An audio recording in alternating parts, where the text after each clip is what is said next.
Alright, let's get right into it. Frot. What the hell is it? Simply put, it's guys rubbing their dicks together. Yep, that's the core of it. Genital-to-genital contact. No complicated instructions, no fancy gear needed. It's about that direct skin-on-skin friction front to front. This can be incredibly hot, seriously. But it can also be surprisingly tender, a really affectionate way to be close. Think about the simplicity, two bodies, focused pleasure, shared sensation. It's a form of intimacy that often gets overlooked in big discussions about male sexuality. Many guys have probably experienced something like this, maybe during makeout sessions, even if they didn't have a specific name for it. It's a basic human way to connect, and frankly it can be a whole lot of fun and a lot less fuss than other acts. So, who was this Bill Weintraub character? He was an important voice, an activist, and a writer. He saw what was happening during the devastating AIDS crisis in the 1980s and 90s. Men were desperate for intimacy, for sexual connection, but the risks associated with sex, particularly anal sex, were terrifyingly high. Weintraub wasn't some kind of moral crusader trying to tell people what they shouldn't do. He was a pragmatist, looking for solutions. He started what became known as the Frot Movement as a direct response. His message was clear. Hey, here's a way to be sexual, to be intimate, that is significantly safer. He wanted to give men, especially gay and bisexual men, more options to express their desires without facing life-threatening consequences. It was a compassionate and practical approach. Weintraub's vision for the Frot Movement wasn't about demonizing or replacing other forms of sex. Anal sex is great for many, and he wasn't arguing against it. His goal was to add another valid option to the sexual menu, a particularly valuable one given the health crisis at the time. He believed Frot offered a unique combination of pleasure, emotional bonding, and crucially, safety. It was a way to reclaim physical intimacy and affection in an era filled with fear and loss. He championed Frot as a method of harm reduction, a way for men to connect their bodies and share pleasure while drastically minimizing the risk of STI transmission, especially HIV. He wanted men to have a broader palette of choices, empowering them to make informed decisions. The fundamental appeal of Frot, as Weintraub and its advocates saw it, lies in its mutuality. There isn't the same inherent giver or receiver dynamic that often defines penetrative sex. It's two individuals engaging in a shared act, both actively participating in creating the sensation. This sense of equality and shared experience can be a significant turn-on for many people. It's about reciprocal pleasure, a direct feedback loop of sensation between two bodies. Weintraub aimed to normalize this straightforward act, to elevate it from an afterthought to a legitimate and fulfilling sexual practice. He wanted to strip away unnecessary pressures and complex expectations, getting back to the core of physical connection, bodies touching, feeling good together. Let's not beat around the bush. When we talk about health risks, Frot and anal sex are in different leagues. Anal sex can be fantastic, satisfying, and a cornerstone of intimacy for many couples. However, we have to be honest adults here. It inherently carries higher risks for STI transmission. The tissues in the anus are more delicate and prone to tiny tears compared to other body parts.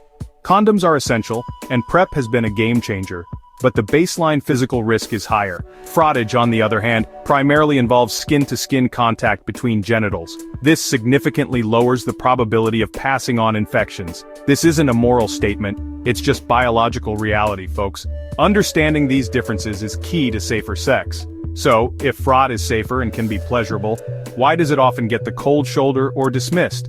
There are a bunch of reasons, and frankly, most of them are pretty silly when you break them down. Some people cling to the idea that if there's no penetration, it's not real sex. That's just penetrocentric nonsense, a narrow view that limits pleasure and connection. Sex is about consensual pleasure, however you achieve it. Others might perceive Frot as too tame, not masculine enough, or lacking the intensity they associate with other sexual acts. Since when is rubbing your hard-on against another guy's hard-on not a manly pursuit? These hang-ups are often more about outdated scripts than actual experience or desire. Let's also consider emotional well-being, which is just as important as physical health. For some men, anal sex can come with a significant amount of pressure or anxiety. There can be concerns about performance, physical discomfort, or navigating complex power dynamics, even when everything is consensual and desired. Frot, in contrast, can offer a more relaxed, less pressured environment for intimacy. It can be incredibly versatile, playful, and lighthearted one moment, intensely passionate the next. It allows for a different kind of vulnerability, perhaps one that feels more accessible or less loaded with expectation. Less stress, more mutual enjoyment, sounds like a win to me. And where are people supposed to learn about Frot anyway? It's certainly not a star player in mainstream porn. It's rarely, if ever, mentioned in sex education programs, that is, if same-sex intimacy is covered at all, which, shamefully, it often isn't in many parts of Canada and elsewhere. If the dominant narratives and visual representations of male-male sex focus almost exclusively on anal intercourse, then other practices like Frot remain largely invisible and undiscussed. This creates a self-perpetuating cycle. Lack of representation leads to lack of conversation, which in turn prevents normalization and exploration. It's high time to break this silence and shine a light on the full spectrum of male sexual expression. Frot deserves its place. Our society has some seriously twisted and outdated ideas about sex. This shouldn't come as a shock to anyone. There's this pervasive, often unspoken cultural script that dictates penetration as the pinnacle of sexual achievement, the main event to which all other activities are merely a prelude or an afterthought.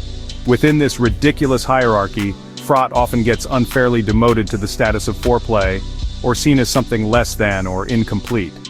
This valuation isn't based on the actual pleasure or intimacy Frot can provide, but rather on adherence to these dusty, arbitrary old rules. It's time for a major rewrite of these scripts, don't you think?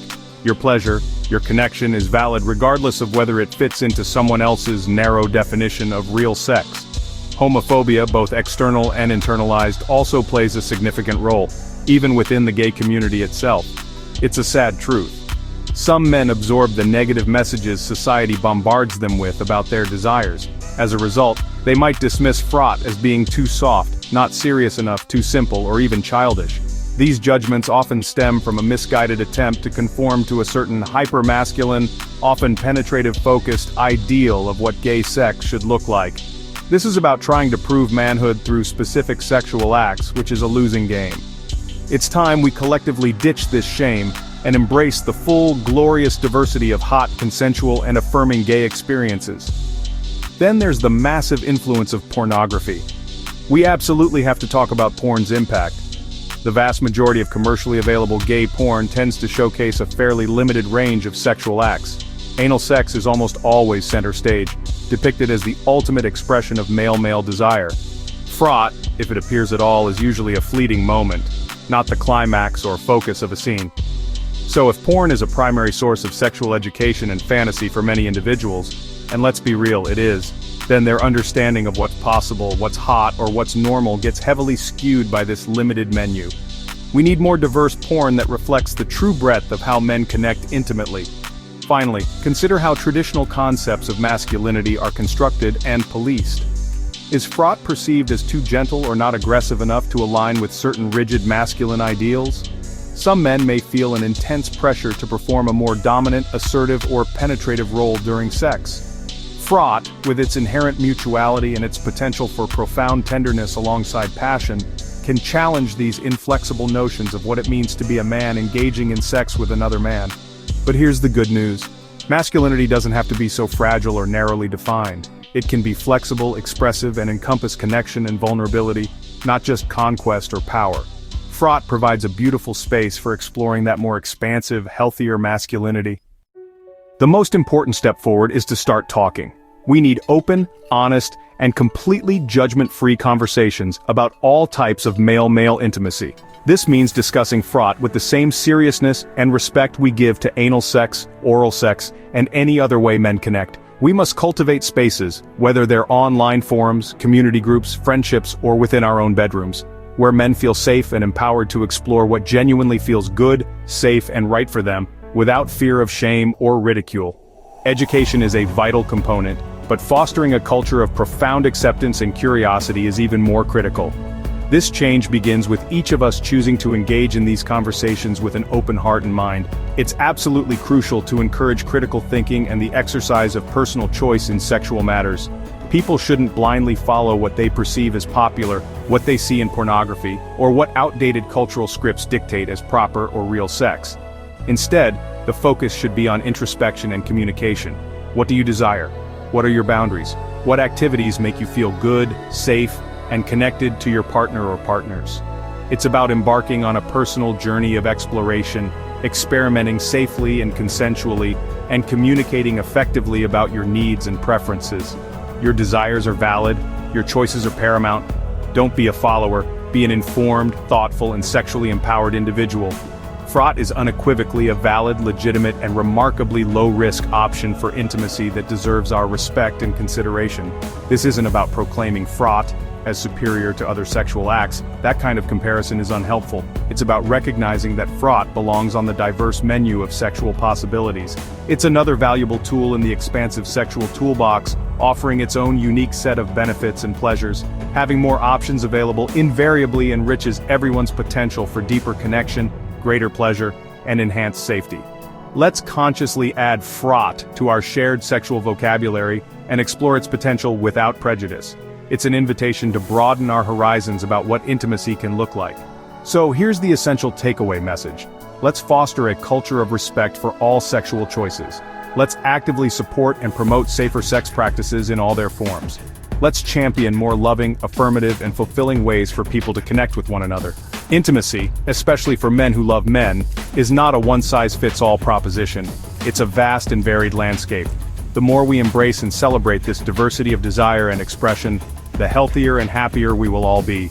Our collective goal should be a world filled with more pleasure, more joy, more profound connection, and significantly less shame, stigma, or unnecessary risk. Frot can absolutely be a joyful and integral part of that world. Go forth, explore, and rub responsibly and with enthusiasm.